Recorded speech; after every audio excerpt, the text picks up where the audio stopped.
Obbo Ibrahim Ahmed jiraataa magaalaa Finfinnee ta'uu isaanii dubbatu. Erga dhibee kaleetiif saaxilamanii waggoota 11 lakkoofsaniiru. Obbo Ibrahim hojii mootummaarraa soorama yeroo bahanitti kaleen isaanii hojii dhaabuu ogeessa fayyaatiin mirkanaa'ee kalee isaanii dhiqsiisuu akka eegalanis ibsani.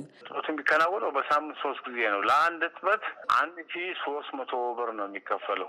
በተጨማሪ ደግሞ ምርመራ ሲያስፈልግ ለምርመራው ከፍለን ነው። መድኃኒት ሲታዘዝ ገዝተን ነው። ወደ 2000 ብር አካባቢ ነው የሚደርሰው ወጪው። ከሚጨሙ ቶርበን tokkotti yeroo sadiidha. Yeroo tokkotti qarshii 1300 kaffalama. Dabalataan qorannoon yoo barbaachise, qoricha yoo barbaachise, walii galatti gara 2000 ta'a. Amma garuu dhaabbata fayyaa kan mootummaatti erga hordofuu eegallee waggaa 3 ta'ee jira. Kanaaf miicamu baasii bulchiinsa magaalaa Finfinneetiin qoricha immoo inshuraansii fayyaa qabna. Ganda keenyaan bilisaan fudhanna. Kuusaa qorichaa kan mootummaa irraa. Gama mootummaatiin akkasitti xiyyeeffannoo argatee galamuun isaa namoota hedduutti abdii hora. Obbo Ibrahim erga tajaajila kalee dhiqsifachuu dhaabbata fayyaa kan mootummaatti eegalanii waggaa 3 ta'uu ibsanii wiirtuun dabalataa har'a hojii eegale immoo namoota hanqina maallaqaatiin dhibee isaanii waliin rakkachaa jiraniif haara galfiidhaa jiran.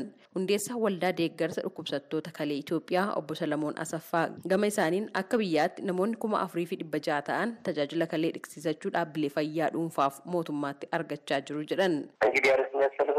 ከ800,000 ሰው በላይ ይኖራል ተብሎ ነው የሚደረገው። እኛ አሁን ሙሉ ጊዜ ፕሮፖዛል እንኳን ስናዘጋጅ ምን 40,000 ሰው ብለን ነው የምናዘጋጀው። ለምን ቢያንስ 40,000 ሰው መርዳት ቀላል ይችላል ነገር የሚለው አማ namoonni ni barbaachisan jedhamee tilmaamaan gara 800tti akka biyyaatti akka odeeffannoo dhaabbata fayyaa addunyaatti namni hangi kun ni jira jedhamee yeroo ibsamu nuti immoo yeroo wixinee hojjennu namoota 40,000 jennee hojjenna. Sababni isaas haala amma jiruun namoonni kun yoo gargaaraman xiqqoo miti jenneeti. Yeroo ammaa akka biyyaatti namoonni kaleen isaanii miicamaa fi jiru 4,600 ta'u.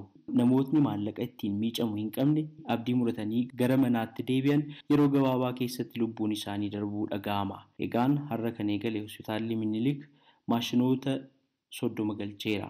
Maashinoonni kunneen guutummaan guutuutti yoo tajaajila kennuu jalqaban guyyaatti dabaree lamaan namoota 120f boqonnaa kennuuf jechuudha. Kun jalqabbii gaariidha. Hanga yoonaatti tajaajila baqaqsanii hodhuutiin wal'aansa kalee bakka buusuu akka biyyaatti hojjetameen namoonni 140 tajaajila kana argataniiru jedhan Obbo Salamoon. Har'a walta'umsa mootummaa fi wiirtuu wal'aansa fayyaa yaa'aaf jedhamuun wiirtuun tajaajila kalee dhiquu hospitaala riiferaalaa Minilik keessatti eebbifame. Hojii eegale kanarratti muummee ministeera Itoophiyaa Abiyyi Ahmed dabalatee hooggansi mootummaa fi dhaabbileen deeggartoota garaagaraa irratti hirmaatanii jiru. Gabaasa sagalee Ameerikaatiif Tsahaay Daamxoo Finfinneerra.